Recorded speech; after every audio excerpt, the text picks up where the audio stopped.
La historia narra la increíble odisea de Truman Everts, quien en 1870 se perdió en la inexplorada naturaleza de Yellowstone. Separado de su expedición y sin equipo, caballo ni comida, Everts sobrevivió durante 37 días, enfrentándose a la inanición de predadores como un puma y brutales tormentas de nieve. Su lucha se convierte en un profundo testimonio sobre la resiliencia humana, la delgada línea entre la cordura y la locura en aislamiento, y el ingenio para sobrevivir, como cuando usó la lente de unos gemelos de ópera para hacer fuego. Es la crónica de cómo un hombre, reducido a un esqueleto, logró aferrarse a la vida contra todo pronóstico en uno de los lugares más salvajes de la tierra. La fogata está lista, así que quédate conmigo esta noche. La historia está a punto de comenzar. Mi nombre es Richard y esto es Fronteras de Leyenda.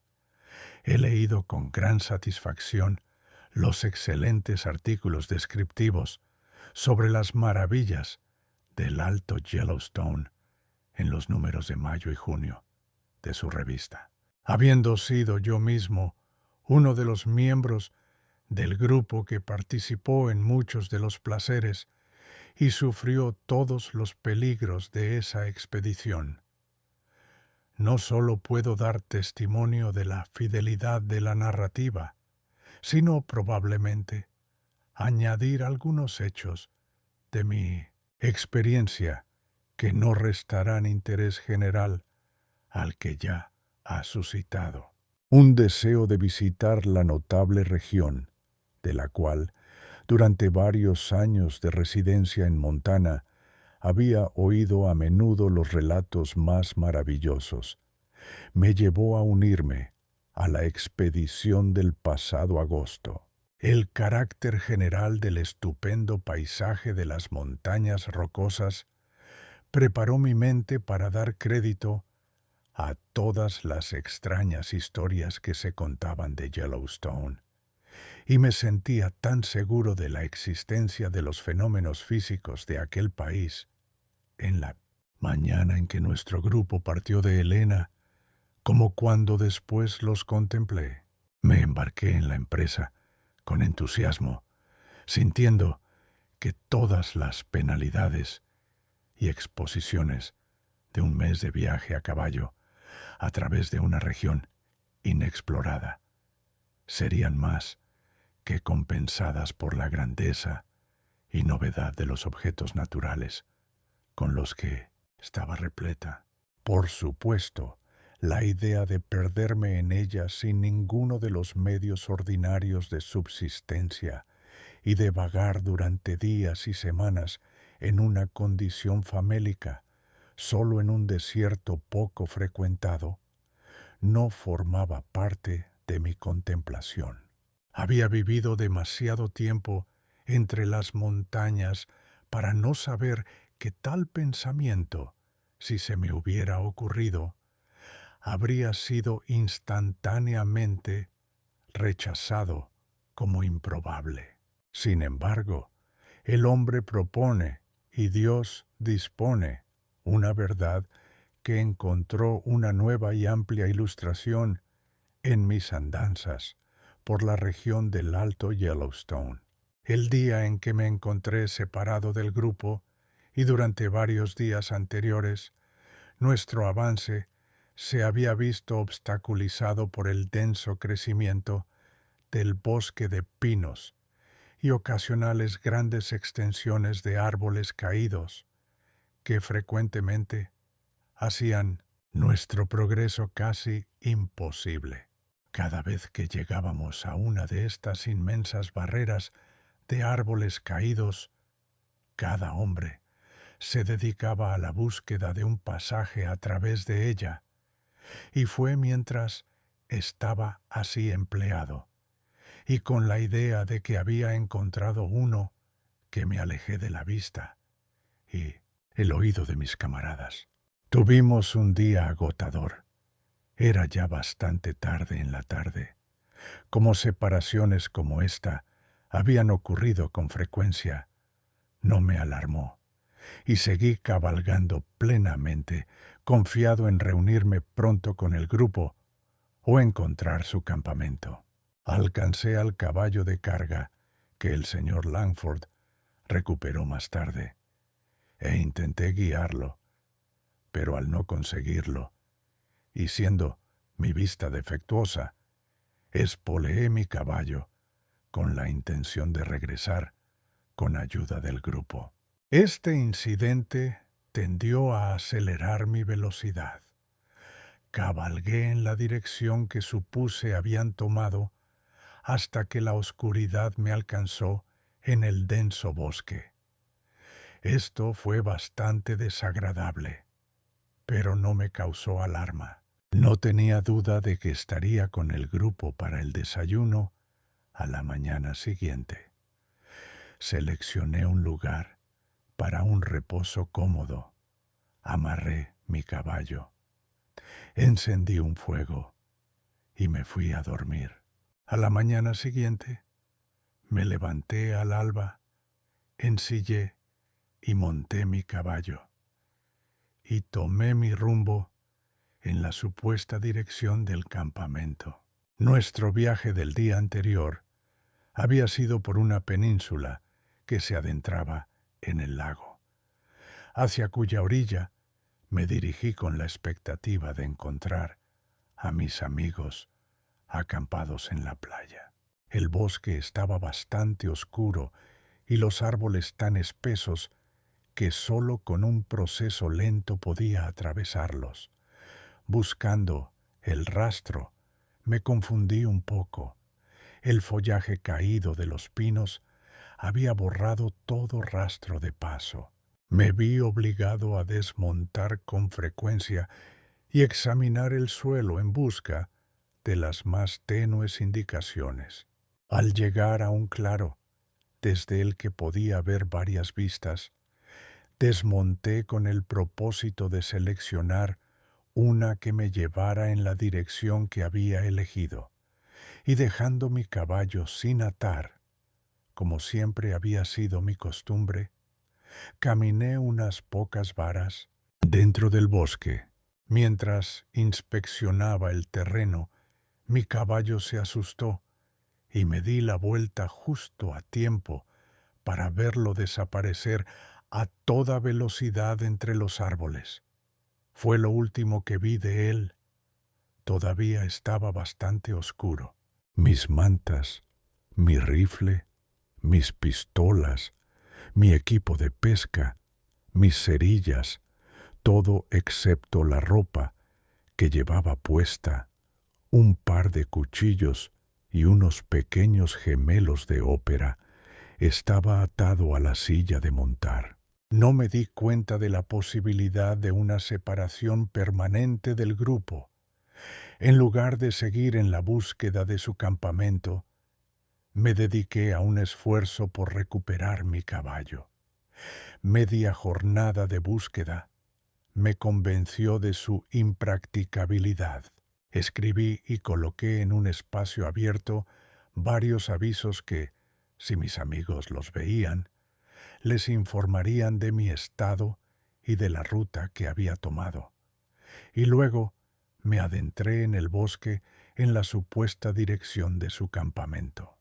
A medida que avanzaba el día sin ningún descubrimiento, la alarma ocupó el lugar de la ansiedad ante la perspectiva de otra noche solo en la naturaleza, y esta vez sin comida ni fuego.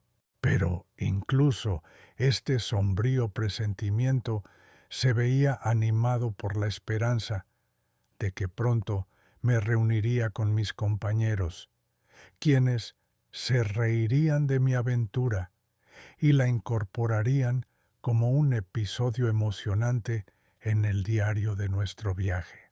El lado bueno de una desgracia, como descubrí por experiencia, incluso en las peores circunstancias posibles, siempre presenta algunos rasgos de aliento. Cuando empecé a darme cuenta de que mi situación era de verdadero peligro, desterré de mi mente todo temor a un resultado desfavorable. Sentándome en un tronco, recordé cada paso del camino que había recorrido desde la separación de mis amigos, y la opinión más probable que pude formarme sobre su paradero fue que, por un rumbo poco diferente al mío, habían pasado por el lugar donde había colocado los avisos, se habían enterado de mi desastre y estaban esperándome allí para que me reuniera con ellos, o buscándome en esa vecindad. Tendría que pasar una noche entre los troncos postrados antes de que pudiera lograr mi regreso. En ningún momento durante mi período de exilio experimenté tanto sufrimiento mental por los anhelos del hambre como cuando, agotado por este largo día de búsqueda infructuosa, me entregué a un lecho de follaje de pino en la oscuridad impenetrable de un matorral de árboles pequeños. Naturalmente tímido en la noche, me di plena cuenta de la exposición de mi condición. Miré hacia arriba a través de la oscuridad, pero todo era negrura y penumbra. El viento suspiraba lúgubremente entre los pinos. El bosque parecía vivo con el chirrido de las aves nocturnas, el ladrido airado de los coyotes y el prolongado y lúgubre aullido del lobo gris. Estos sonidos, familiares por su constante ocurrencia a lo largo del viaje, estaban ahora llenos de terror y ahuyentaban el sueño de mis párpados. Por encima de todo esto, sin embargo, estaba la esperanza de que sería devuelto a mis camaradas al día siguiente. Temprano a la mañana siguiente, me levanté sin haber descansado y continué mi fatigoso camino sobre los troncos postrados. Era mediodía cuando llegué al lugar donde estaban mis avisos. Nadie había estado allí. Mi decepción fue casi abrumadora. Por primera vez me di cuenta de que estaba perdido. Luego vino una aplastante sensación de desamparo, sin comida, sin fuego, sin medios para procurar ninguno de los dos. Solo en un desierto inexplorado, a 150 millas de la morada humana más cercana, rodeado de bestias salvajes y muriendo de hambre. No era momento para el desaliento. Un momento después, sentí cómo la calamidad puede elevar la mente en la formación de la resolución de no perecer en ese desierto. La esperanza de encontrar al grupo todavía controlaba mis planes. Pensé que atravesando la península por el centro podría llegar a la orilla del lago antes que su campamento, y cerca del punto de partida hacia el Madison. Actuando sobre esta impresión, me levanté de un lecho insomne y seguí mi camino a través del enmarañado bosque. Una sensación de debilidad reemplazó al hambre. Consciente de la necesidad de comida, no sentía ansias. Ocasionalmente, mientras trepaba por troncos y atravesaba matorrales, una sensación de desmayo y agotamiento me invadía, pero la reprimía con la expresión audible: «Esto no puede ser, debo encontrar a mi compañía». El desaliento a veces luchaba con la resolución por el dominio de mis pensamientos. Pensaba en mi hogar, en mi hija, y en la posible probabilidad de morir de hambre o de alguna forma más terrible. Pero tan a menudo como llegaban estos sombríos presentimientos, me esforzaba por desterrarlos con reflexiones mejor adaptadas a mis necesidades inmediatas. Recuerdo, en este momento, discutir la cuestión de si no estaba implantado por la providencia en cada hombre un principio de autoconservación igual a cualquier emergencia que no destruyera su razón. Resolví esta cuestión afirmativamente 1000 veces después en mis andanzas, y registro esta experiencia aquí para que cualquier persona que la lea, si alguna vez se encuentra en circunstancias similares, no desespere. Hay vida en ese pensamiento. Revivirá la esperanza, calmará el hambre, renovará la energía, fomentará la perseverancia y, como he demostrado en mi propio caso, sacará a un hombre de la dificultad cuando nada más puede hacerlo.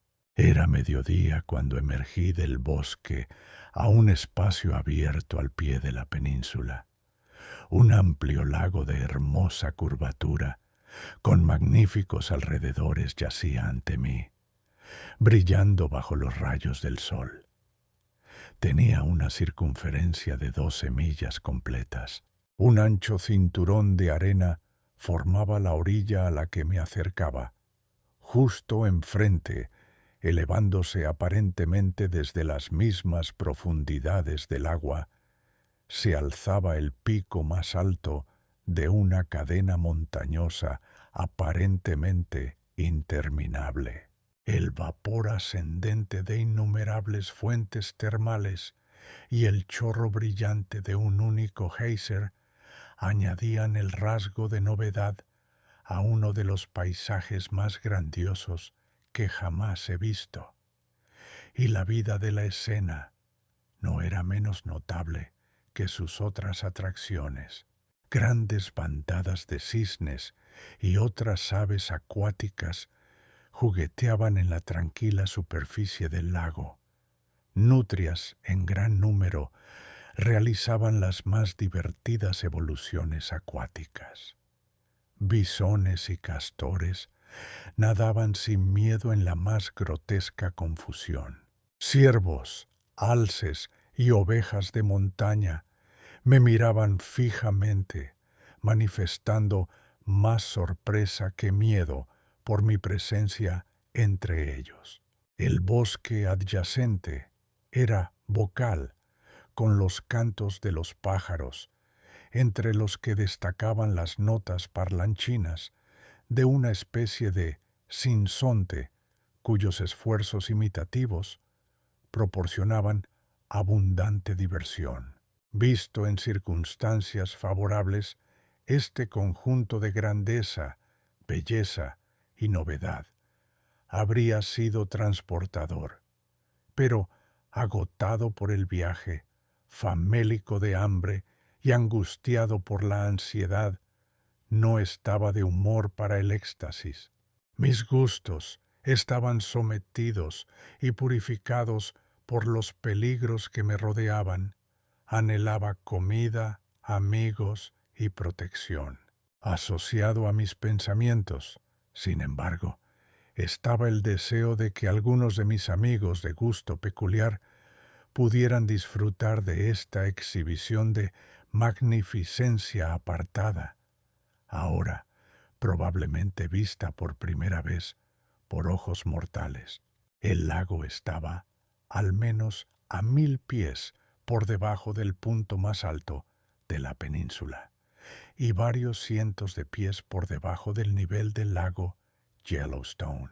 Reconocí la montaña que lo ensombrecía como el punto de referencia que, unos días antes, había recibido de nuestro general Washburn el nombre de Monte Everts, y como está asociado con algunos de los incidentes más agradables y terribles de mi exilio, siento que tengo más que un mero derecho de descubridor a la perpetuidad de ese bautismo. El lago es alimentado por innumerables arroyos pequeños de las montañas y las incontables fuentes termales que lo rodean.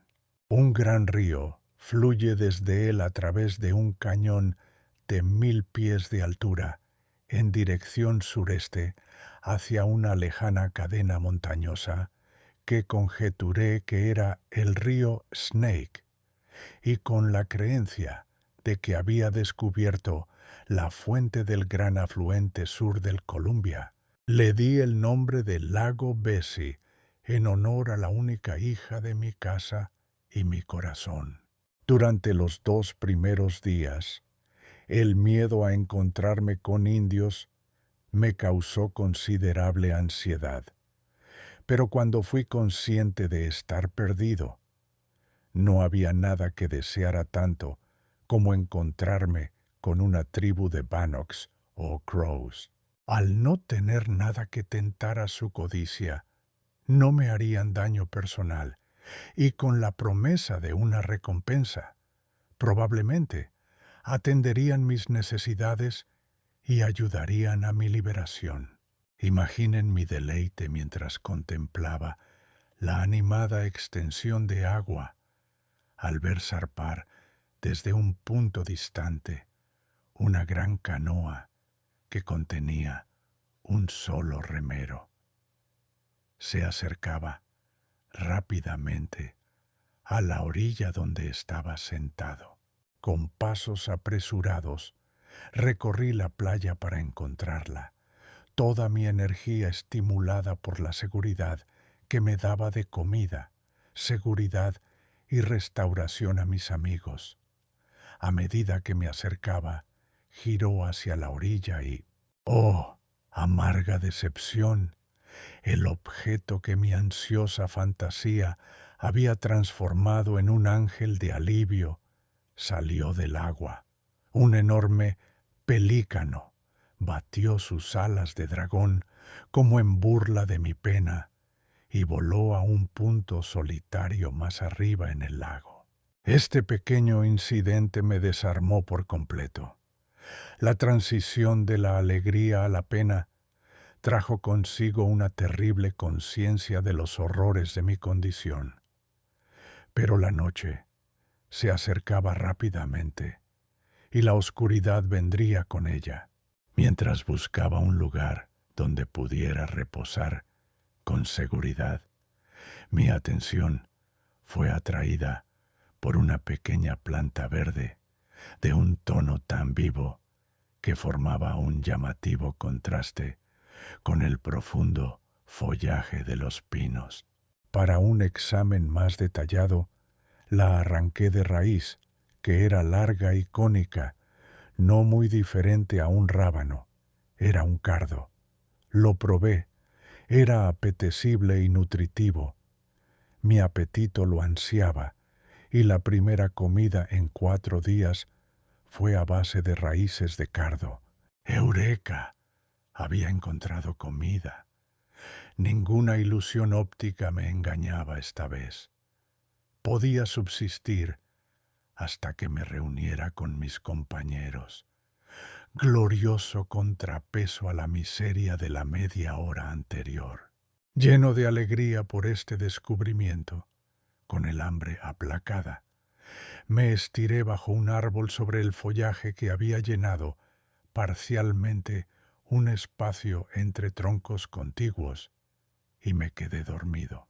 No sé cuánto tiempo dormí, pero de repente me despertó un grito fuerte y agudo, como el de un ser humano en apuros, vertido aparentemente en los mismos portales de mi oído. No había forma de confundir esa voz temible. Me había engañado y la había respondido una docena de veces mientras me abría paso por el bosque con la creencia de que era una señal amistosa. Era el chillido de un puma, tan alarmantemente cerca que hizo que cada nervio se estremeciera de terror. gritar en respuesta, agarrar con un agarre convulsivo las ramas del árbol amigo y balancearme hacia él, fue obra de un momento. Trepando apresuradamente de rama en rama, pronto estuve tan cerca de la cima como la seguridad lo permitía. La bestia salvaje olfateaba y gruñía abajo, aparentemente en el mismo lugar que acababa de abandonar. Respondí a cada gruñido con un grito correspondiente. Aterrado por la demora y el pateo de la bestia, aumenté mi voz a su máximo volumen, rompí ramas y, en la impotencia del miedo, las arrojé locamente al lugar de donde procedían los aullidos continuos.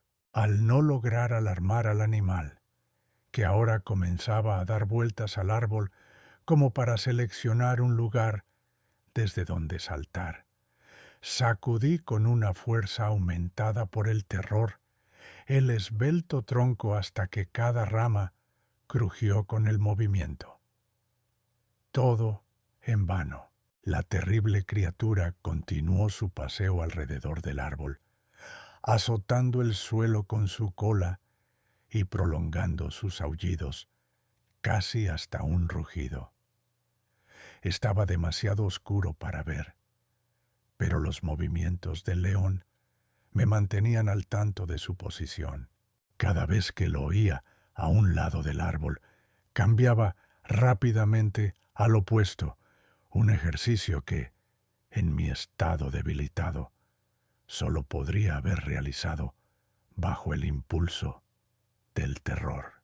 Alternaba entre sudar y estremecerme de horror ante la idea de ser despedazado y devorado por este formidable monstruo. Todos mis intentos de asustarlo parecían inútiles. Descorazonado por su persistencia y esperando a cada momento que diera el salto mortal, traté de ordenar mis pensamientos y prepararme para el encuentro fatal que sabía que debía resultar. Justo en ese momento se me ocurrió que intentaría el silencio. Abrazando el tronco del árbol con ambos brazos, me senté perfectamente quieto. El león en este momento deambulaba, olfateando y deteniéndose ocasionalmente, y mientras tanto llenaba el bosque con el eco de sus aullidos. De repente imitó mi ejemplo. Este silencio fue más terrible, si cabe, que el estrépito y el crujido de sus movimientos a través de la maleza, porque ahora no sabía desde qué dirección esperar su ataque. Los momentos pasaron para mí como horas, después de un lapso de tiempo que no puedo estimar. La bestia dio un salto hacia el matorral y corrió gritando hacia el bosque. Mi liberación se había efectuado. Si la fuerza me lo hubiera permitido, habría permanecido en mi percha hasta el amanecer. Pero con la conciencia de haber escapado de las fauces de la feroz bestia, vino una sensación de debilidad abrumadora que casi me paralizó e hizo que mi descenso del árbol fuera difícil y peligroso. Por increíble que parezca, me acosté en mi antiguo lecho y pronto me sumí en un sueño tan profundo que no desperté hasta después del amanecer. La experiencia de la noche parecía un sueño terrible, pero las ramas rotas que, en la agonía de la consternación, había arrojado desde el árbol, y los surcos hechos en el follaje caído por mi visitante en sus circunvalaciones, eran dos pruebas convincentes de su realidad. No podía pensar en mi exposición y escape sin estremecerme y reflexionar que probablemente peligros similares ocurrirían a menudo en circunstancias menos afortunadas y con un desenlace más fatal. Me preguntaba qué destino me esperaba, si finalmente me hundiría por el agotamiento y perecería de hambre, o me convertiría en la presa de alguno de los feroces animales que vagaban por estas vastas fortalezas. Mis pensamientos se dirigieron entonces a mis seres queridos en casa. Nunca sabrían mi destino y se entregarían a mil conjeturas sobre él, de las cuales no la menos angustiosa sería que había sido capturado por una banda de Sioux hostiles y torturado hasta la muerte en la hoguera. Me despertó de esta serie de reflexiones un cambio marcado en la atmósfera, una de esas lúgubres tormentas de nieve y lluvia mezcladas, comunes en estas altas latitudes, comenzó. Mi ropa, que estaba muy rota, exponía mi persona a su despiadado azote. Un viento del este, que se convirtió en un vendaval, me advirtió que sería furiosa y de larga duración. Ninguno de los desalientos que había encontrado disipó la esperanza de reunirme con mis amigos. Pero, previendo el retraso ahora inevitable, supe que mi escape de la naturaleza salvaje debía lograrse, si es que se lograba, por mis propios esfuerzos, sin ayuda. Este pensamiento fue terriblemente aflictivo y me presentó en vívida sucesión todas las terribles realidades de mi condición. No podía ver ningún rayo de esperanza. En este estado de ánimo, no pude encontrar mejor refugio que las ramas extendidas de un abeto, bajo el cual, cubierto de tierra y ramas, pasé los 2 días siguientes, mientras la tormenta rugía con violencia incesante. Mientras estaba así expuesto y sufriendo de frío y hambre, un pajarito entumecido, no más grande que un junco, saltó a mi alcance. Lo agarré instantáneamente y lo maté, y desplumándolo, lo comí crudo. Fue una comida deliciosa para un hombre medio muerto de hambre. Aprovechando una tregua en los elementos en la mañana del tercer día, me levanté temprano y partí en dirección a un gran grupo de fuentes termales que humeaban bajo la sombra del monte Everts. La distancia que recorrí no pudo haber sido inferior a 10 millas. Mucho antes de llegar al maravilloso cúmulo de calderas naturales, la tormenta se había reanudado. Helado, con la ropa completamente empapada, me acosté bajo un árbol sobre la incrustación caliente hasta que me calenté por completo.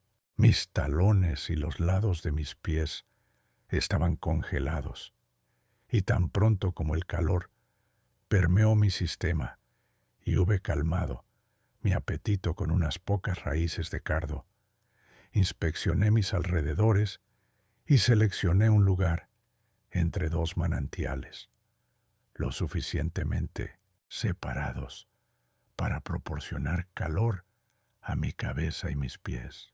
En este lugar construí una enramada de ramas de pino, cubrí su superficie incrustada con follaje caído y pequeñas ramas y me acomodé para esperar el final de la tormenta. Los cardos eran abundantes y los había comido el tiempo suficiente para darme cuenta de que, por un tiempo al menos, me sostendrían la vida. En conveniente proximidad a mi morada había un pequeño manantial hirviente redondo que llamé mi olla, en la que de vez en cuando cocinaba mis raíces.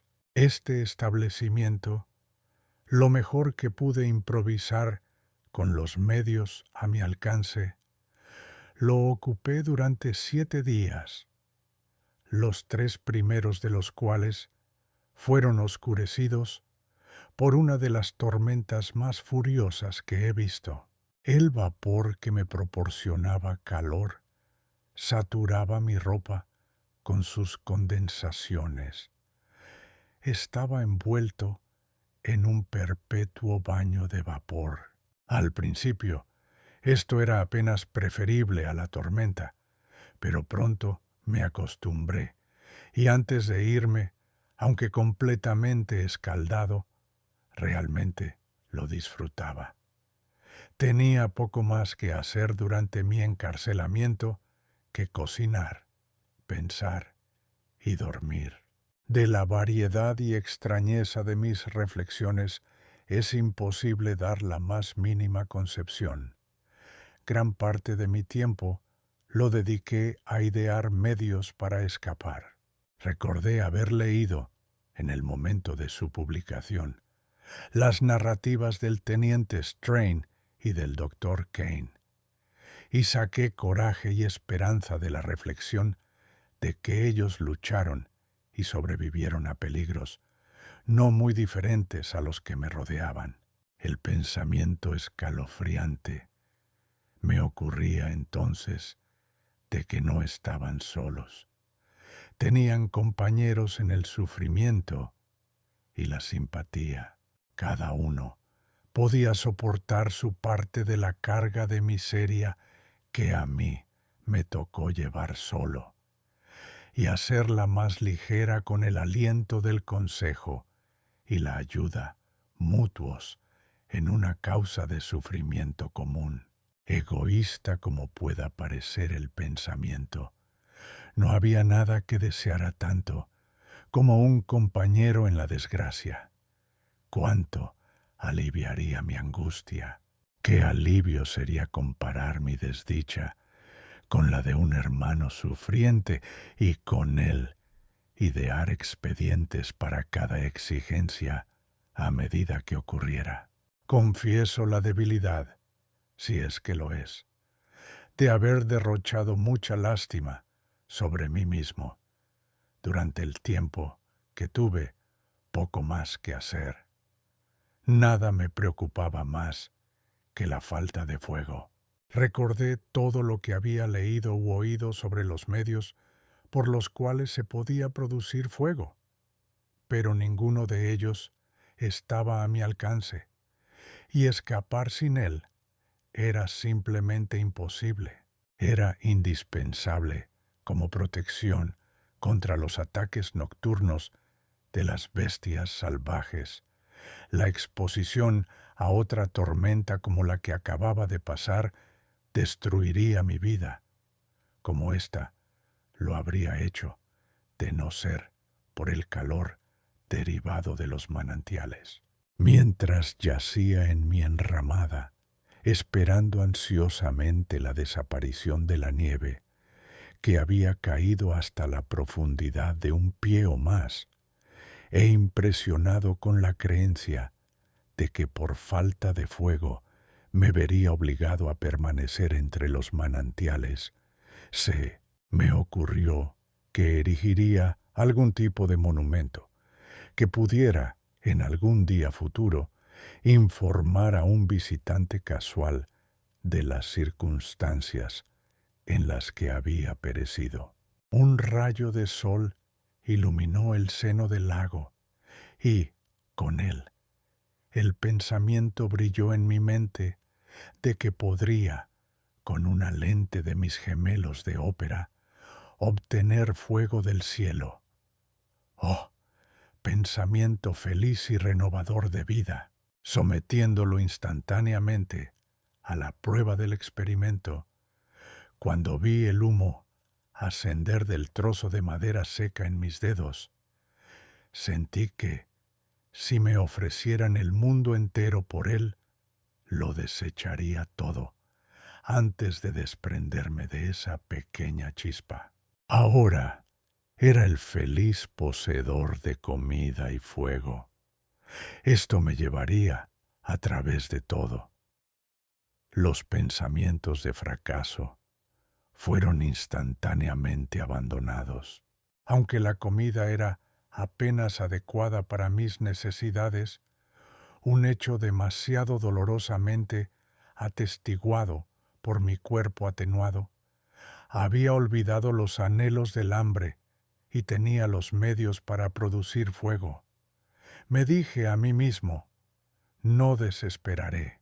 Mi estancia en los manantiales se prolongó varios días por un accidente que me ocurrió en la tercera noche después de mi llegada. Un movimiento desafortunado mientras dormía rompió la costra sobre la que reposaba, y el vapor caliente que se vertió sobre mi cadera la escaldó severamente antes de que pudiera escapar. Esta nueva aflicción, sumada a mis pies congelados que ya supuraban, fue la causa de frecuentes retrasos y un dolor incesante a lo largo de todas mis andanzas. Después de obtener fuego, me puse a trabajar haciendo preparativos para una partida tan pronta como mi condición lo permitiera. Había perdido ambos cuchillos desde que me separé del grupo, pero ahora hice un sustituto conveniente, afilando la lengüeta de una hebilla que corté de mi chaleco. Con esto, corté las cañas y los contrafuertes de mis botas, haciendo de ellos un par de zapatillas pasables que sujeté a mis pies tan firmemente como pude con tiras de corteza. Con los deshilachados de un pañuelo de lino, ayudado por la mágica lengüeta de la hebilla, remendé mi ropa. Del mismo material hice una línea de pesca, que al encontrar un trozo de cinta roja en uno de mis bolsillos, más adecuado para el propósito, abandoné como un mal trabajo. Hice de un alfiler que encontré en mi abrigo un anzuelo, y cosiendo los fondos de las cañas de mis botas, construí un buen par de bolsas para llevar mi comida, sujetándolas a mi cinturón con las correas. Así equipado, en la mañana del octavo día, después de mi llegada a los manantiales, me despedí de ellos finalmente y partí en mi rumbo directamente a través de esa porción del cuello de la península entre mí y el brazo sureste del lago Yellowstone. Era una mañana hermosa. El sol brillaba cálido y luminoso y había una frescura en la atmósfera verdaderamente estimulante.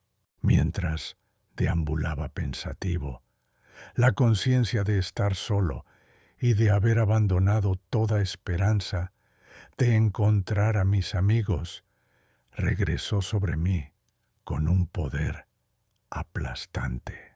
Sentí también que esos amigos, por las necesidades de su condición, se habían visto obligados a abandonar todos los esfuerzos por mi recuperación. El pensamiento estaba lleno de amargura y dolor. Intenté darme cuenta de cuáles eran sus conjeturas sobre mi desaparición, pero no pude obtener consuelo de la larga y lúgubre serie de circunstancias que sugerían. Debilitado por un largo ayuno y la naturaleza insatisfactoria del único alimento que podía procurar, sé que desde este momento en adelante, hasta el día de mi rescate, mi mente, aunque intacta en esas percepciones necesarias para la autoconservación, estaba en una condición para recibir impresiones afines a la locura. Viajaba constantemente en un mundo de sueños y me entregaba a extrañas ensoñaciones como nunca antes había conocido. Parecía poseer una especie de dualidad del ser que, mientras me recordaba constantemente las necesidades de mi condición, alimentaba mi imaginación con extravagancias del carácter más desmedido. Sin embargo, era perfectamente consciente de la tendencia de estas influencias mórbidas y a menudo intentaba deshacerme de ellas, pero siempre regresaban con mayor fuerza y finalmente me convencí a mí mismo de que su indulgencia, ya que me proporcionaba placer, no podía causar daño mientras no interfiriera con mis planes de liberación. Así vivía en un mundo de felicidad ideal y en un mundo de sufrimiento positivo al mismo tiempo. Un cambio en el viento y un cielo nublado, acompañados de frío, trajeron consigo la necesidad de calor. Saqué mi lente y mi yesca, pero, ¡ay!, no había sol. Me senté en un tronco a esperar su aparición amistosa. Pasaron las horas. No llegó. La noche, fría, helada, se instaló y me encontró expuesto a todos sus terrores. Una ladera desolada, escasamente cubierta de pinos, ofrecía un pobre alojamiento para un hombre medio vestido y famélico. Solo podía evitar congelarme mediante el ejercicio más activo, caminando, frotando y golpeando mis pies y manos entumecidos contra los troncos. Parecía la noche más larga y terrible de mi vida, y me alegré cuando el alba que se acercaba me permitió comenzar a desandar mis pasos hacia el lago Bessie. Llegué allí a mediodía, encendí mi primer fuego en la playa y permanecí junto a él recuperándome durante los 2 días siguientes. La débil esperanza de que mis amigos pudieran retrasarse en su búsqueda hasta que pudiera reunirme con ellos me abandonó por completo. Hice mis arreglos independientemente de ello. Cualquiera de las 3 direcciones que pudiera tomar afectaría mi escape, si la vida y la fuerza aguantaban. Dibujé en la arena de la playa un mapa de estos varios rumbos, con referencia a mi punto de partida desde el lago, y consideré bien las dificultades que cada uno presentaría. Todos estaban suficientemente definidos para evitar errores. Uno era seguir el río Snake una distancia de 100 millas o más hasta el puente de Eagle Rock.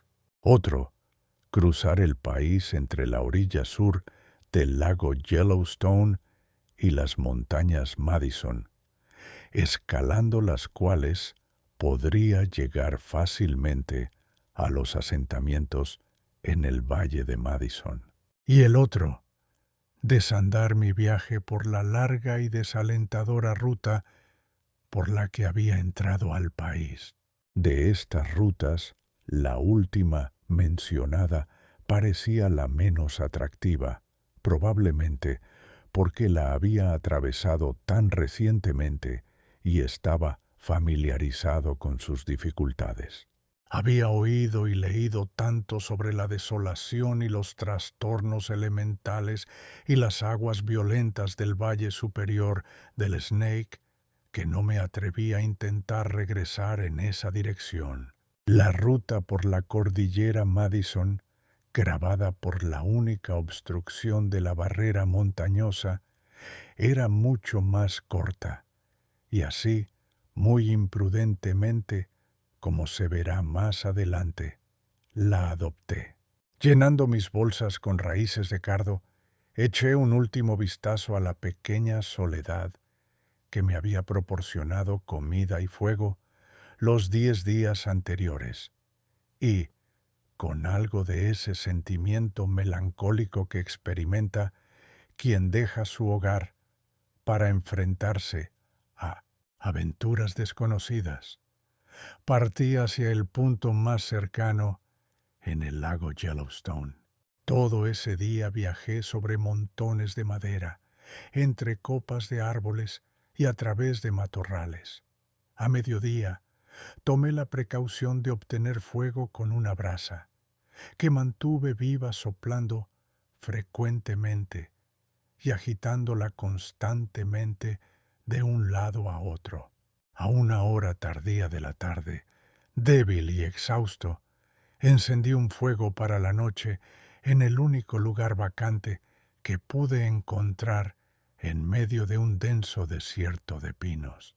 La profunda penumbra del bosque a la luz espectral que revelaba a todos lados de mí un crecimiento compacto e interminable de troncos y un dosel impenetrable de sombrío follaje, el chillido de las aves nocturnas, el grito sobrenaturalmente humano del puma, el aullido prolongado del lobo, me hicieron insensible a todas las demás formas de sufrimiento. La quemadura en mi cadera estaba tan inflamada que solo podía dormir sentado con la espalda contra un árbol, el humo del fuego casi envolviéndome en sus pliegues sofocantes. Intenté en vano, en medio del estruendo y el alboroto de esta horrible serenata, cortejar al dios somnoliento. Mi imaginación estaba instintivamente llena de terror. En un momento parecía como si, en la densidad de un matorral, pudiera ver los ojos llameantes de un formidable monstruo del bosque fijos en mí, preparándose para un salto mortal. En otro, imaginaba que oía el rápido acercamiento de una manada de lobos aulladores a través de la lejana maleza, que en pocos minutos me despedazarían miembro a miembro. Cada vez que, por la fatiga y la debilidad, mi terror cedía a la somnolencia, el menor ruido me despertaba a la conciencia de la monstruosidad de mi condición. Una vez, en un sueño intermitente, caí hacia adelante en el fuego y me infligí una terrible quemadura en la mano. Oh, con qué agonía anhelaba el día. Una mañana brillante y gloriosa sucedió a la noche lúgubre y trajo consigo la convicción de que había sido víctima de una excitación nerviosa incontrolable. Resolví desterrarla por completo y con mucho mejor ánimo del que anticipaba, reanudé mi viaje hacia el lago. Otro día de trabajo incesante entre las copas de los árboles y los matorrales me sorprendió cerca del atardecer, de pie sobre un promontorio elevado que se adentraba en el lago y que ofrecía una magnífica vista de las montañas y el valle sobre una inmensa área frente a mí. A una distancia de 50 millas, en el claro azul del horizonte, se elevaban los picos puntiagudos de los Tres Tetones. A la derecha, y aparentemente muy cerca de la eminencia que ocupaba, se extendía la pintoresca cordillera de Madison, marcada con acantilados, barrancos, gargantas y cañones, cada uno de los cuales brillaba a la luz del sol o se profundizaba en la sombra según los caprichosos rayos del astro descendente se deslizaban por sus variadas irregularidades rocosas. Por encima de donde estaba se encontraban las altas cúpulas de los montes Langford y Doane, marcando los límites de esa maravillosa barrera que tanto tiempo había desafiado el poder humano en sus esfuerzos por someterla. Elevándose aparentemente desde el promontorio que favorecía mi visión, estaba la familiar cumbre del monte Everts, en cuya base había vivido tanto tiempo y que todavía parecía mantenerme dentro de su sombra amiga. Todo el vasto país, dentro de este gran recinto de montañas y lago, marcado y surcado por crestas grotescas, escarpes rocosos, colinas ondulantes y lagos en miniatura, y humeante de fuentes termales producidas por las fuerzas volcánicas de una era anterior, se extendía ante mí como un vasto panorama.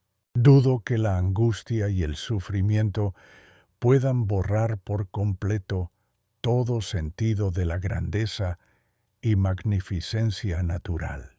Perdido en el asombro y la admiración, inspirados por este vasto mundo de bellezas, casi olvidé aprovechar los pocos momentos de sol que quedaban para obtener fuego. Con una brasa encendida en la mano, realicé un descenso muy difícil y arduo del abrupto y pedregoso promontorio hasta la playa del lago. La arena era suave y cedía.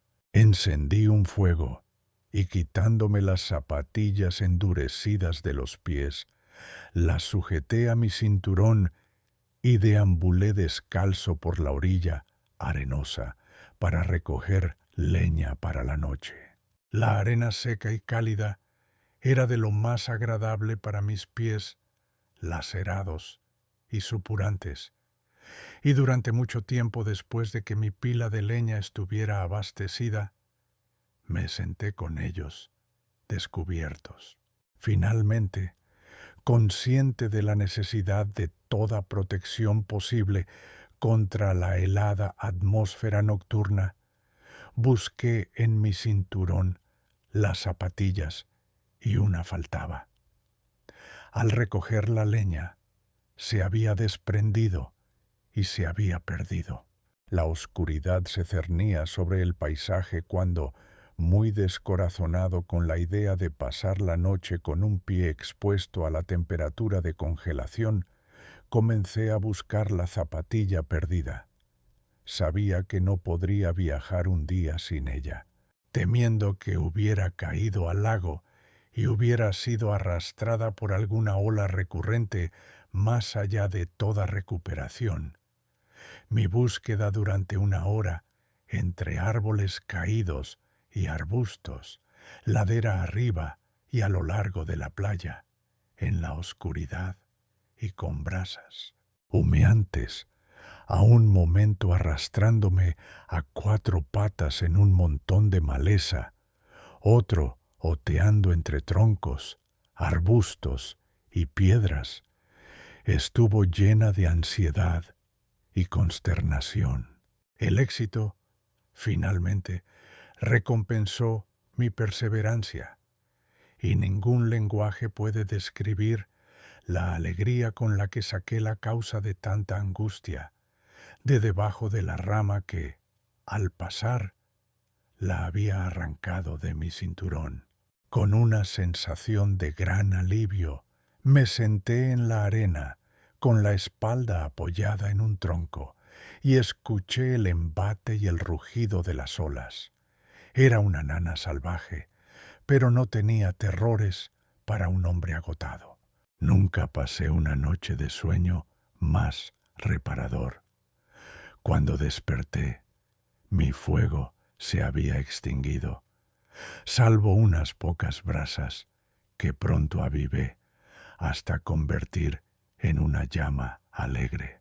Desayuné con algo de apetito y partí a lo largo de la playa en busca de un campamento, creyendo que si tenía éxito encontraría indicaciones sobre qué hacer y comida para sostenerme. La búsqueda que estaba haciendo se encontraba en la dirección de mi ruta preestablecida hacia las montañas Madison, a las que pretendía acercarme en su punto más bajo de altitud. Animado por la esperanza de encontrar comida y consejo, y otra noche de reposo ininterrumpido en la arena, reanudé mi viaje a lo largo de la orilla y a mediodía encontré el último campamento ocupado por mis amigos en el lago. Una búsqueda exhaustiva de comida en el suelo y los árboles no reveló nada, y no se veía ningún aviso que me informara de sus movimientos. Un tenedor de cena, que después resultó ser de infinita utilidad para cavar raíces, y una lata de levadura en polvo que podía contener media pinta y que convertí en una taza para beber y una olla para cenar, fueron las únicas evidencias de que el lugar había sido visitado alguna vez por un hombre civilizado. Oh, pensé, ¿por qué se olvidaron de dejarme comida, sin que se me ocurriera que podrían haberla escondido, como he sabido después que hicieron en varios lugares más cercanos al de mi separación de ellos? Dejé el campamento sumido en una profunda desolación con el propósito de seguir el rastro del grupo hasta el Madison. Inspeccionando cuidadosamente los débiles rastros dejados de su curso de viaje, me convencí de que, por alguna causa, habían hecho un movimiento retrógrado desde este campamento y habían partido del lago en un punto más abajo. Tomando esto como una indicación de que había obstrucciones más arriba, comencé a desandar mis pasos por la playa. Una hora de sol por la tarde me permitió procurar fuego que, de la manera habitual, llevé a mi lugar de acampada. Allí encendí un fuego y, para protegerme del viento que soplaba violentamente, azotando el lago hasta formar espuma, hice una enramada de ramas de pino. Me metí debajo y muy pronto me quedé dormido. No sé cuánto tiempo dormí, pero me despertó el chasquido y el crujido del follaje ardiendo para encontrar mi refugio y el bosque adyacente en una amplia sábana de llamas. Mi mano izquierda estaba gravemente quemada y mi cabello chamuscado, más de lo que un barbero lo habría recortado. Mientras escapaba del semicírculo de árboles en llamas, entre los desastres de este incendio, no hubo ninguno que sintiera más seriamente que la pérdida de mi cuchillo de lengüeta de hebilla, mi anzuelo de alfiler y mi línea de pesca de cinta. La grandeza del bosque en llamas supera toda descripción.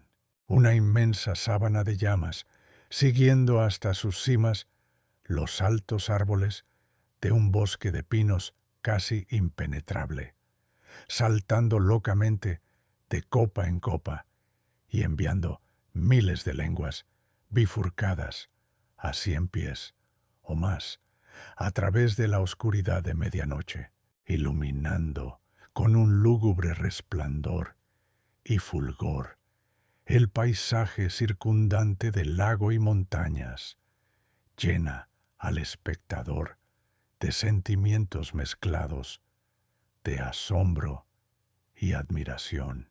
Nunca antes había visto algo tan terriblemente hermoso.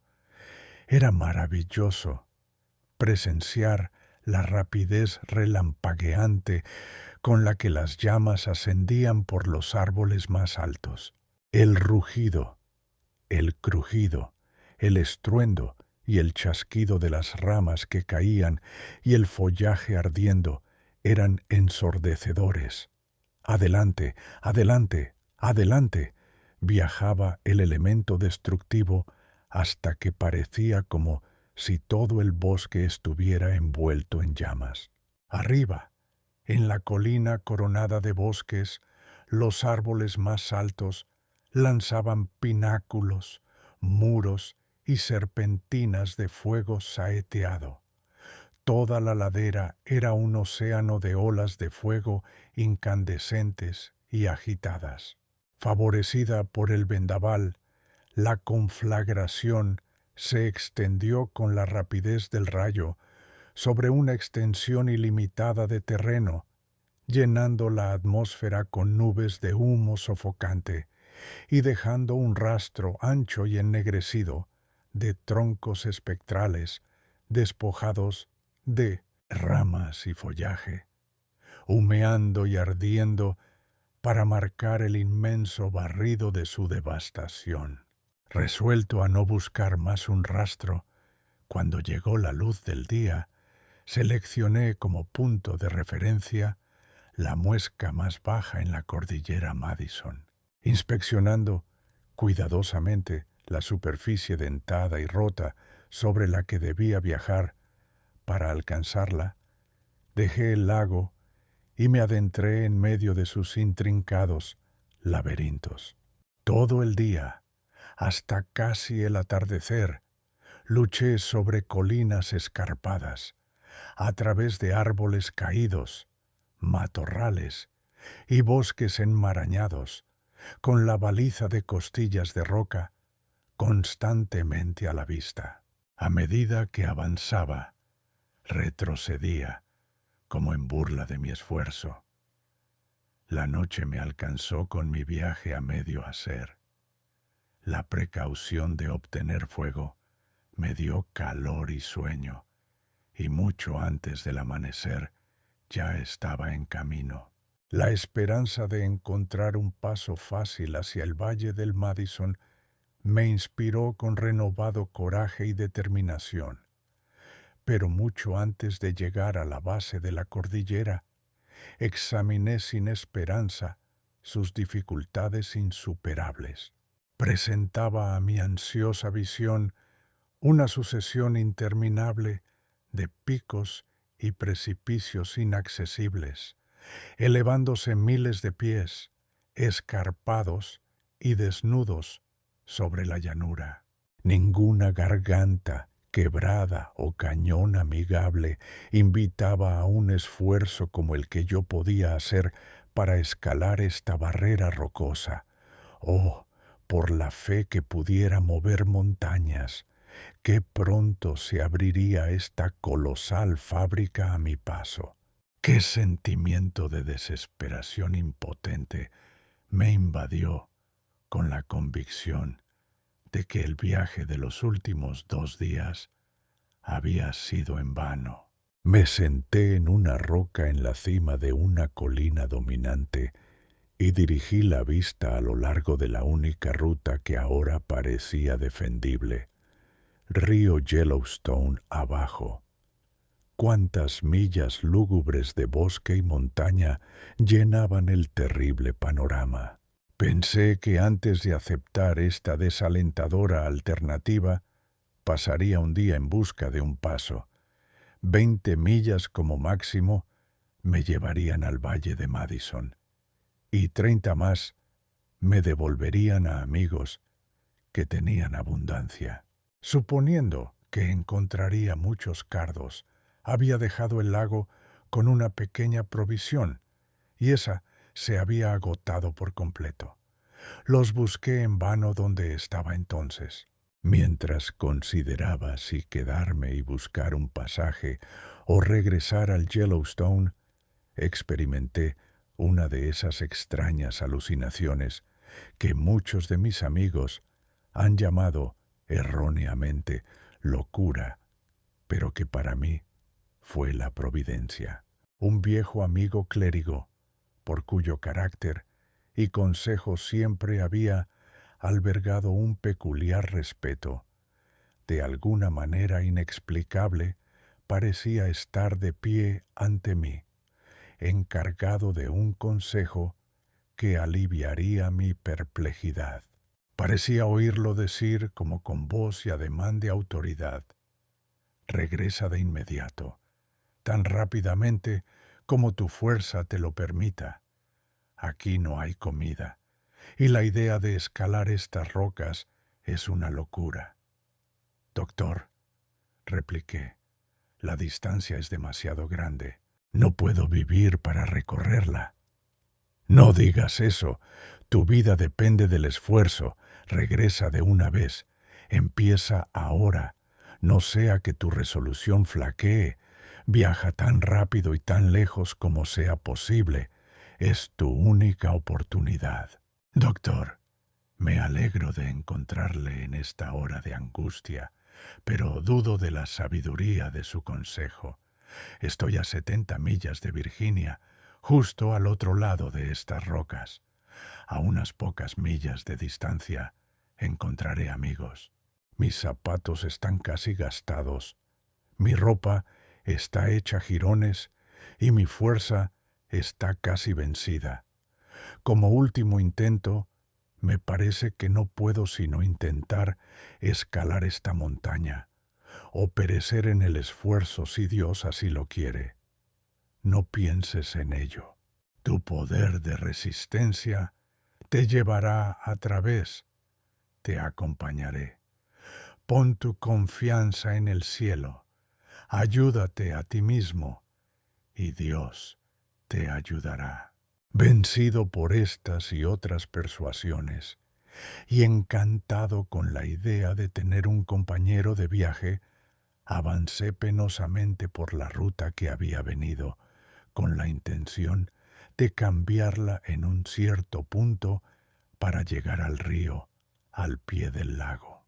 Deteniéndome después de unas pocas millas de viaje, no tuve dificultad en procurar fuego y pasé una noche cómoda. Cuando reanudé mi viaje al día siguiente, el sol apenas salía. Cada vez que me sentía dispuesto, como ocurría a menudo, a cuestionar la sabiduría del cambio de ruta, mi viejo amigo parecía estar cerca con palabras de aliento, pero su reticencia sobre otros temas me sorprendía y molestaba. A veces, durante todo el viaje, tuve la impresión de que mi regreso era un error fatal, y si mi liberación hubiera fracasado, habría perecido con esa convicción. Temprano, ese día, me desvié de mi antigua ruta y tomé rumbo hacia el pie del lago, con la esperanza de alcanzarlo al día siguiente, viajando constantemente. La distancia era mayor de lo que había anticipado. Nada es más engañoso que la distancia en estas altas latitudes. Al final de cada uno de los 2 días siguientes, mi punto de destino parecía estar tan lejos de mí como en el momento en que me despedí de la cordillera Madison. Y cuando, frío y hambriento, en la tarde del 4.º día, recogí la primera comida que había comido en casi 5 días y me acosté junto a mi fuego cerca de la desembocadura del río.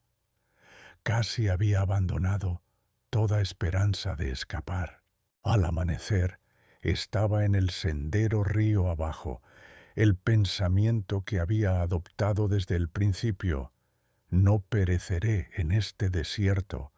A menudo reavivaba mi espíritu desfalleciente cuando, por la debilidad y el agotamiento, sentía poco deseo de vivir. Una vez, mientras luchaba a través de un campo de troncos enredados que parecía interminable, en una de las pausas me encontré considerando seriamente si no era preferible morir allí que renovar el esfuerzo de continuar. Sentí que todo intento de escapar no era más que una amarga prolongación de la agonía de la disolución, un aparente susurro en el aire, Mientras hay vida, hay esperanza. Ten valor. Rompió la ilusión y seguí trepando. No olvidé aprovechar el sol del mediodía para procurar fuego. Las chispas de las brasas encendidas me habían quemado las manos y crispado las uñas de los dedos, y el humo de ellas había bronceado mi rostro hasta la tez de un indio. Al pasar por un claro en el bosque, encontré la punta del ala de una gaviota. Estaba fresca. Hice un fuego en el lugar, machaqué los huesos con una piedra y, consignándolos a mi caldero de campamento, la caja de levadura en polvo, hice media pinta de un delicioso caldo. El resto de ese día y la noche siguiente los dediqué a dormir. Perdí todo sentido del tiempo. Días y noches iban y venían, y sólo se contaban por la creciente conciencia de que me estaba muriendo de hambre gradualmente. No sentía hambre, no comía para apaciguar el apetito, sino para renovar la fuerza. Experimentaba poco dolor. Las llagas abiertas en mis pies, la severa quemadura en mi cadera, las grietas supurantes en las articulaciones de mis dedos, todo terrible en apariencia, habían dejado de preocuparme en lo más mínimo.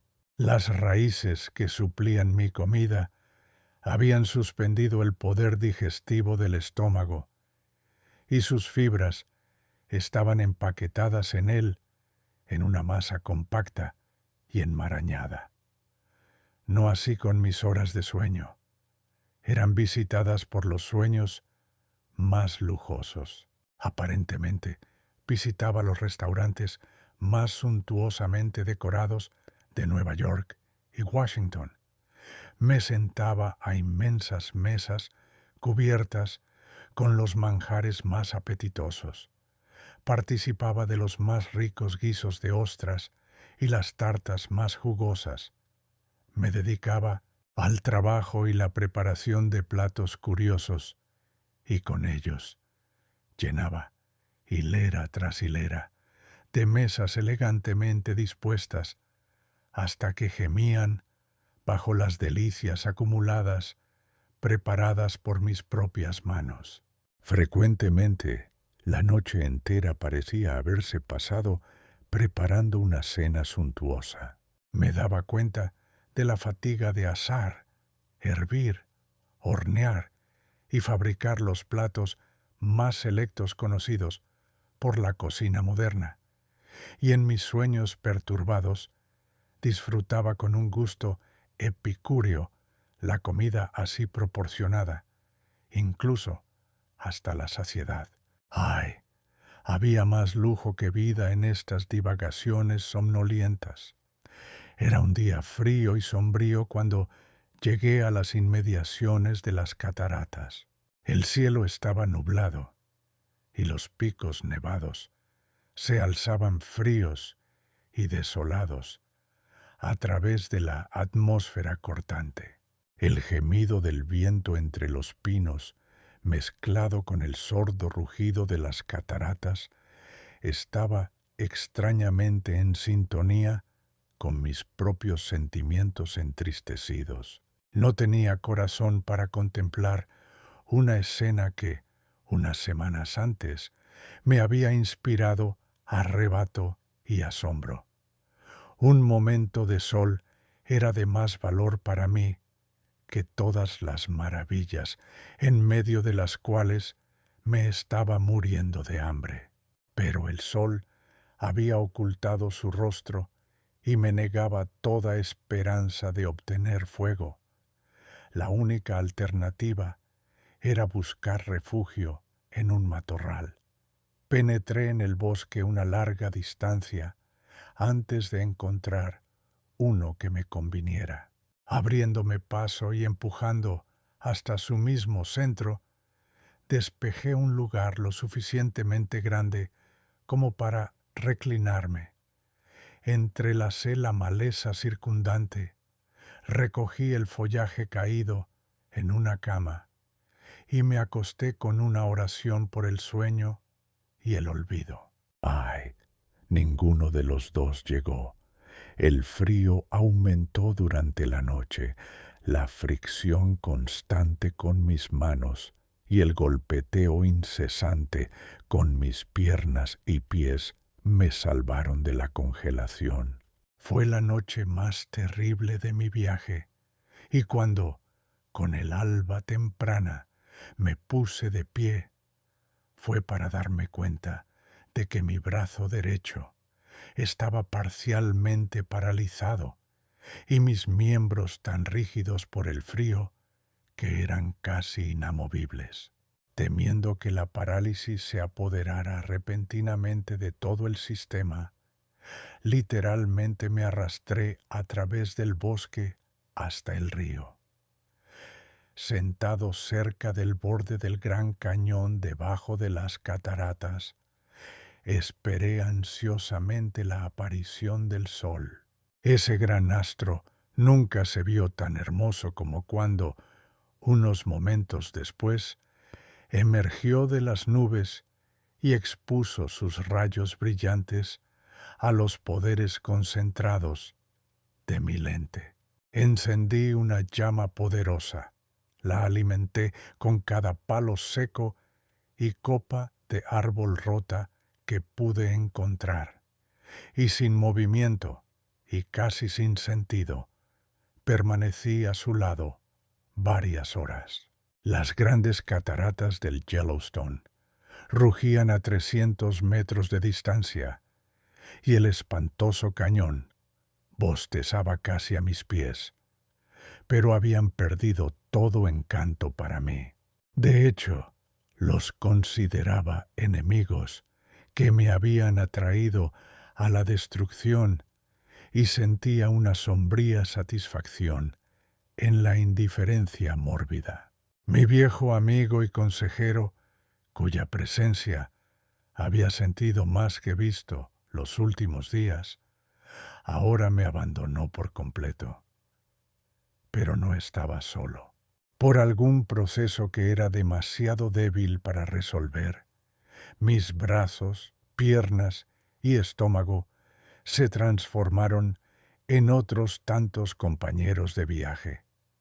A menudo, durante horas, avanzaba penosamente, conversando con estos amigos imaginarios.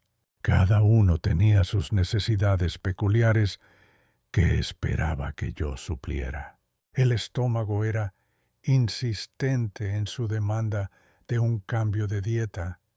Se quejaba incesantemente de las raíces con las que lo alimentaba, de su efecto presente y sus consecuencias más remotas. Yo intentaba silenciarlo con promesas, le rogaba que esperara unos días, y cuando esto no lograba la quietud que deseaba, intentaba intimidarlo declarando que, como resultado seguro de la negligencia, seríamos incapaces de llegar a casa con vida. Todo fue en vano. Me atormentó con sus malhumores durante todo el viaje. Los otros, generalmente, coincidían con él en estas altercaciones imaginarias. Las piernas me imploraban descanso y los brazos se quejaban de que les daba demasiado que hacer. Por molestos que fueran, era un placer darme cuenta de su presencia. También trabajaba para ellos con buena voluntad, haciendo muchas cosas para su comodidad que, si me hubiera sentido solo, habrían quedado sin hacer. Parecían estar perfectamente indefensos por sí mismos. No harían nada por mí ni por los demás. A menudo me preguntaba, mientras comían y dormían tanto, ¿por qué no ayudaban a recoger leña y encender fuegos como contrapeso a su propia inercia? Sin embargo, cada vez que descubrían languidez en mí en ocasiones necesarias, No les faltaban palabras de aliento y ánimo. Recuerdo, mientras escribo, un caso en el que, por una interposición pronta y oportuna, el representante del estómago me salvó de una muerte de terrible agonía. Un día llegué a un pequeño arroyo que brotaba de un manantial de temperatura suave en la ladera, lleno de pececillos. Cogí algunos con las manos y los comí crudos. A mi gusto, estaban deliciosos, pero el estómago los rechazó. Me acusó de intentar envenenarlo y no se reconcilió hasta que vacié mi bolsa de los pocos peces que había puesto allí para uso futuro. Los que comí me pusieron muy enfermo, envenenado por el mineral del agua. Si hubiera saciado mi apetito con ellos como pretendía, sin duda habría muerto en el desierto en un tormento atroz. Una introversión mental gradual creció en mí a medida que aumentaba la debilidad física. El paisaje grandioso y masivo que en el viaje de ida había despertado cada impulso entusiasta de mi naturaleza, ahora era insípido y sin espíritu. Mis pensamientos se volvían hacia mí mismo, hacia el terrible destino que aparentemente me esperaba y la posible felicidad de la existencia más allá. Toda duda de inmortalidad se desvaneció a la luz de las realidades presentes. Tan vívidas eran mis concepciones del futuro que a veces anhelaba la muerte, no menos como el comienzo de la felicidad que como una liberación de la miseria. Guiado por estas reflexiones, recordaba los variados incidentes de mi viaje, mi escape del león, del fuego, mi regreso de la cordillera Madison, y en todos ellos veía cuánto había estado en deuda con esa protección misteriosa que sólo viene del trono, de lo eterno, y sin embargo, hambriento, con los pies doloridos, medio ciego, reducido a un esqueleto. Era sorprendente que me faltara la fe necesaria para mantenerme a flote sobre las oscuras aguas de la desesperación que ahora sentía que se cerraban a mí. Alrededor, en estados de ánimo menos serios, mientras luchaba por avanzar, mis pensamientos volvían al único ser en quien se centraban mis más sagrados afectos, mi hija. ¿Qué lazo era ese para atarme a la vida? Oh, si pudiera ser devuelto a ella por una sola hora, el tiempo suficiente para un consejo y una bendición de despedida, sería una alegría inefable. Largas horas de viaje doloroso se aliviaban del sufrimiento físico por esta absorbente agonía de la mente, que, cuando desde mi punto de vista actual la contrasto con las calamidades personales de mi exilio, se agranda hasta convertirse en montañas. Volviendo de esta digresión, en muchos de los arroyos de mi ruta pasé horas intentando pescar truchas con un anzuelo hecho del borde de mis gafas rotas, pero en ningún caso con éxito. El aparejo era defectuoso. El país estaba lleno de caza en gran variedad. Vi grandes manadas de ciervos, alces, antílopes, ocasionalmente un oso y muchos animales más pequeños. Numerosas bandadas de patos, gansos, cisnes y pelícanos habitaban los lagos y ríos, pero sin medios para matarlos, su presencia era una perpetua agravación. En todos los campamentos de nuestra compañía me detuve y recordé muchos incidentes agradables asociados con ellos. Una tarde, al acercarme a Tower Falls, me encontré con un gran árbol hueco que, por las numerosas huellas que lo rodeaban y el follaje enmarañado en la cavidad, reconocí como la guarida de un oso. Era un lecho de lo más tentador. Recogiendo un suministro necesario de madera y maleza, encendí un círculo de hogueras alrededor del árbol, me metí en el nido y pasé una noche de sueño ininterrumpido. Me levanté a la mañana siguiente para descubrir que, durante la noche, los fuegos se habían comunicado con el bosque adyacente y habían quemado un gran espacio en todas direcciones, intimidando sin duda al propietario legítimo del nido y salvándome de otra aventura nocturna. En Tower Falls pasé la primera mitad de un día capturando un saltamontes y el resto en un esfuerzo infructuoso por pescar una ración de truchas. En la agonía de la decepción, resolví no pescar más. Un espíritu de rebelión se apoderó de mí. Decidí que los cardos serían en adelante mi único sustento. ¿Por qué es, me pregunté, que en medio de la abundancia, encontrando cada hora objetos que restaurarían la fuerza, el vigor y la energía, ideando cada momento algún dispositivo para procurar el alimento que mi cuerpo marchito requiere, deba encontrarme con estos fracasos repetidos y desalentadores? Los pensamientos de la enseñanza temprana de una madre piadosa suprimieron estos sentimientos. ¡Oh! Cuántas veces los recuerdos de un amado hogar de Nueva Inglaterra y las memorias de una infancia feliz han animado mi espíritu desfalleciente y disipado la creciente penumbra de la desesperación.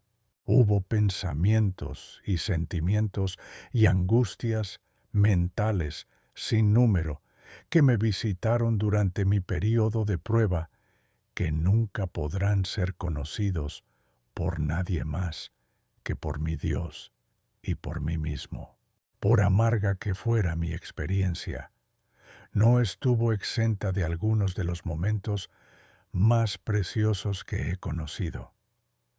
Poco después de dejar Tower Falls, entré en campo abierto. Los bosques de pinos y los árboles caídos fueron reemplazados por artemisa y desolación, con ocasionales extensiones de vegetación raquítica, laderas áridas que exhibían aquí y allá un grupo aislado de árboles enanos, y barrancos llenos de los escombros rocosos de las montañas adyacentes. Mi primer campamento en esta parte de la ruta, por la conveniencia de conseguir leña, lo hice cerca de la cumbre de una serie de imponentes colinas. Hacia la mañana, una tormenta de viento y nieve casi extinguió mi fuego. Me dio mucho frío. La tormenta todavía rugía cuando me levanté y el suelo estaba blanco de nieve. Estaba completamente desorientado y había perdido mi rumbo. Ningún objeto visible a través de la tormenta casi cegadora me tranquilizaba, y no había otra alternativa que encontrar el río y tomar mi dirección de su corriente. Afortunadamente, después de unas horas de tropezar y trepar entre rocas y sobre crestas, llegué al lado precipitado del cañón por el que corría, y con mucho trabajo, tanto de manos como de pies, descendí hasta la orilla. Bebí copiosamente de sus aguas puras y me senté a su lado durante mucho tiempo, esperando que la tormenta amainara para poder procurar fuego. El día transcurrió sin ninguna perspectiva de que la tormenta terminara. Helado, con mi ropa hecha jirones y saturada, vi ante mí una noche de horrores, a menos que regresara a mi fuego. La subida por el lado del cañón rocoso, en muchos lugares casi perpendicular, fue el trabajo más duro de mi viaje. A menudo, mientras me aferraba a las rocas salientes con manos y pies para alcanzar una proyección en voladizo, mi agarre se aflojaba y me deslizaba muchos pies por la aguda pendiente. Era de noche cuando, dolorido por los moretones que había recibido, llegué a mi fuego. La tormenta, que aún rugía, casi lo había extinguido. Encontré algunas brasas en las cenizas y con mucha dificultad encendí una llama. Aquí, en esta ladera desolada de la montaña, por lo que ahora recuerdo, debo haber pasado 2 noches junto al fuego en la tormenta. Muchas veces, durante cada noche, me arrastraba a un pequeño grupo de árboles para recoger leña y maleza, y las ramas rotas de las copas de los árboles caídos. Todo el sueño que obtuve fue arrebatado de los intervalos que dividían estas labores. Estaba tan acosado por sueños espantosos que me proporcionaba poco descanso. Recuerdo, antes de dejar este campamento, arremangarme las mangas para mirar mis brazos encogidos. La carne y la sangre, aparentemente, los habían abandonado. La piel se adhería a los huesos como pergamino húmedo. La mano de un niño podría haberlos abarcado desde la muñeca hasta el hombro. Sin embargo, pensé, es la muerte quedarse. No puedo perecer en este desierto. Tomando consejo de esta resolución tempranamente formada, cojeé en mi curso a través de la nieve, que desaparecía rápidamente ante los rayos del cálido sol. Sabiendo bien que no encontraría cardos en el campo abierto, había llenado mis bolsas con ellos antes de dejar el bosque. Mi suministro se estaba agotando y había varios días de duro viaje de montaña entre yo y el rancho de Bowler. Con la economía más cuidadosa, podría durar solo 2 o 3 días más. Vi la necesidad de ponerme a mí mismo y a mis compañeros imaginarios a ración. El conflicto que se produjo con el estómago cuando anuncié esta resolución requirió una gran firmeza para llevarla a cabo. Intenté halagarlo, engatusarlo y hacerle promesas. Al fallar en esto, amenacé con separarme de un camarada tan irrazonable y no hizo más quejas. 2 o 3 días antes de que me encontraran, mientras ascendía una colina empinada, caí de agotamiento en un arbusto de artemisa, sin fuerzas para levantarme. Desabrochándome el cinturón, como era mi costumbre, pronto me quedé dormido. No tengo idea del tiempo que dormí, pero al despertar me abroché el cinturón, me puse de pie a trompicones y continué mi viaje. Al caer la noche, seleccioné un lugar para acampar, amontoné leña y busqué mi lente para procurar fuego. Se había ido. Si la tierra se hubiera abierto para tragarme, no habría estado más aterrorizado. La única oportunidad de vida se había perdido. La última esperanza se había desvanecido. Parecía sentir al sombrío mensajero que me había estado persiguiendo durante mucho tiempo, llamando a los portales de mi corazón, mientras me acostaba al lado del montón de leña y me cubría con ramas y artemisa, con la terrible convicción de que mi lucha por la vida había terminado y que no me levantaría más. Las compuertas de la miseria parecían abrirse ahora y se precipitó en una marea viva sobre mi alma. Con la rapidez del rayo, repasé cada evento de mi vida. Los pensamientos se duplicaron y triplicaron sobre mí, hasta que vi, como en una visión, todo el pasado de mi existencia.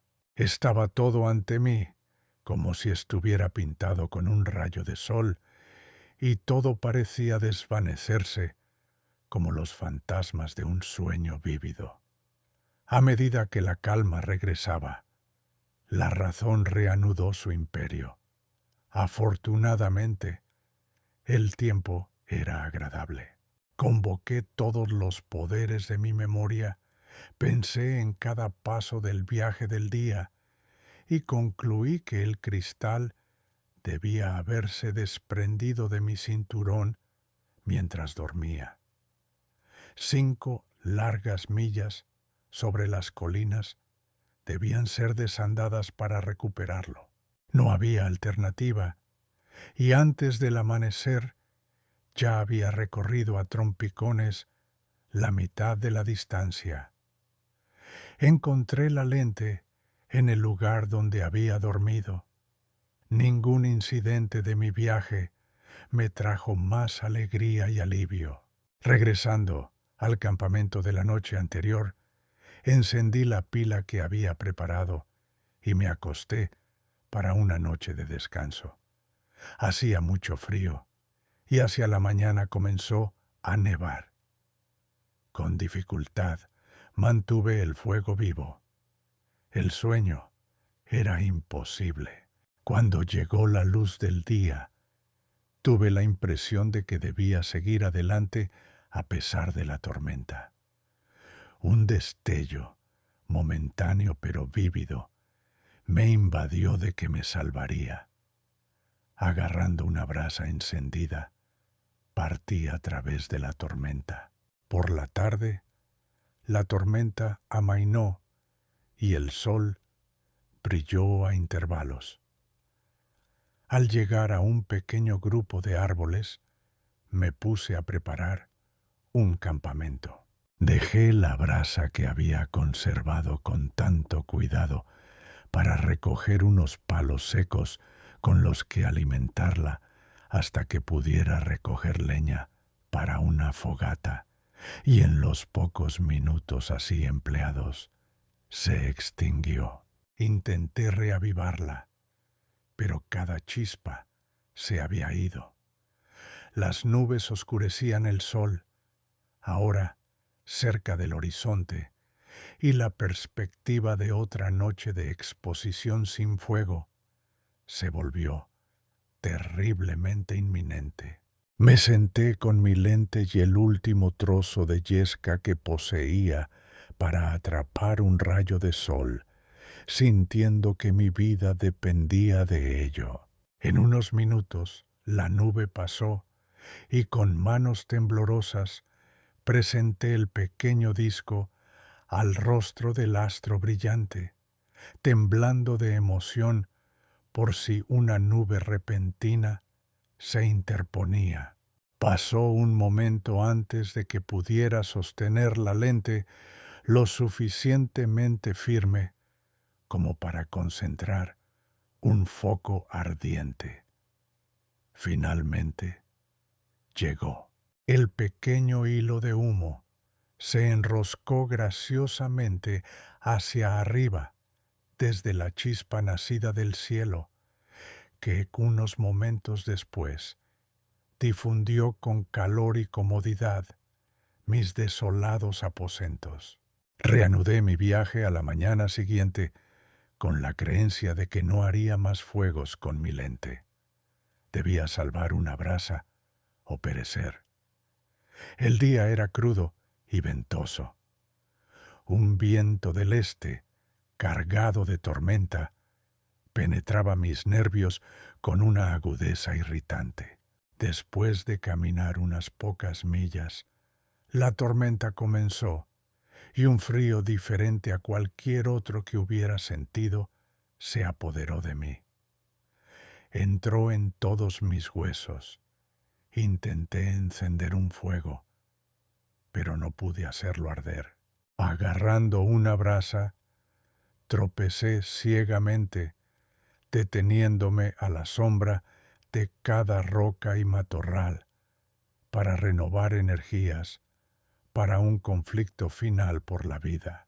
Una solemne convicción de que la muerte estaba cerca, de que en cada pausa que hacía mis miembros se negarían a seguir sirviendo, y de que me hundiría impotente y moribundo en mi camino, me abrumó de terror. En medio de todo este tumulto de la mente, sentí que había hecho todo lo que un hombre podía hacer. Sabía que en 2 o 3 días más podría efectuar mi liberación, y obtuve no poca satisfacción del pensamiento de que, como ahora estaba en el sendero principal, mis restos serían encontrados y mis amigos aliviados de la duda sobre mi destino. Solo una vez el pensamiento cruzó mi mente de que me salvaría, y pareció que oía una orden susurrada de seguir luchando. Tanteando por la ladera de una colina, de repente me di cuenta de un reflejo agudo, como de acero bruñido. Mirando hacia arriba, a través de ojos entrecerrados, 2 rostros rudos pero amables se encontraron con mi mirada. ¿Es usted el señor Evarts? Sí, todo lo que queda de él. Hemos venido a por usted. ¿Quién los envió? El juez Lawrence y otros amigos. Dios lo bendiga a él, a ellos y a ustedes. Estoy salvado.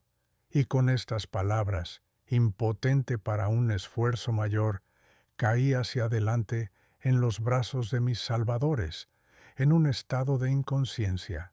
Fui salvado en el mismo borde del río, que divide lo conocido de lo desconocido. Brazos fuertes me arrancaron de la zambullida final, y amables cuidados me devolvieron a la vida. Baronet y Pritchett, mis 2 salvadores, con los medios habituales, pronto me devolvieron la conciencia. Hicieron un campamento en el lugar, y mientras uno iba a Fort Ellis, a una distancia de 70 millas, para regresar con remedios, para restaurar la digestión y una ambulancia para llevarme a ese puesto, el otro se sentó a mi lado y con todo el cuidado, simpatía y solicitud de un hermano, atendió mis frecuentes necesidades. En 2 días estaba lo suficientemente recuperado en fuerza para ser trasladado 20 millas por el sendero hasta la cabaña de unos mineros que estaban prospectando en esa vecindad. De estos hombres recibí toda la atención posible que sus naturalezas humanas y generosas pudieron idear. Se me proporcionó una buena cama, se cazó para hacer caldo, y las mejores provisiones de su despensa se pusieron a mi disposición. Durante 4 días, en un momento en que el trabajo de cada día era invaluable en su búsqueda, abandonaron su trabajo para ayudar en mi restauración. Debido a la prolongada inacción del sistema y el largo periodo que debía transcurrir antes del regreso de Pritchett con los remedios, mis amigos tenían serias dudas sobre mi recuperación. La noche después de mi llegada a la cabaña, mientras sufría la agonía más atroz y pensaba que solo me habían salvado